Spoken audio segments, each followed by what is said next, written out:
Esmu atnācis pie jaunaudzes, kur jāapstrādā priedītes. Vakar jau te bija, bet uznāca lietus. Šodien jāturpina. Tāds tas izcirtums izskatās. Jaunaudze.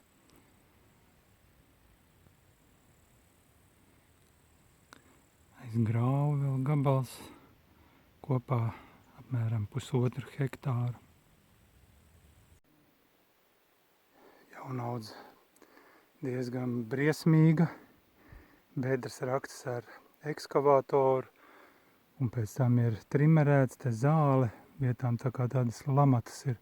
Tas bedres nosegts ar zāli, iekrīt iekšā. Priedītes arī panīkuši. Ļoti maz jāmeklē. Tāda putra ir. Un bišķi paņem.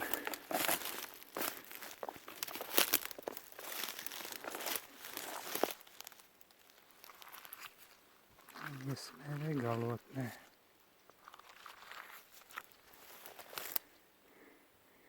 Lai negrauž dažādi pārnaģi.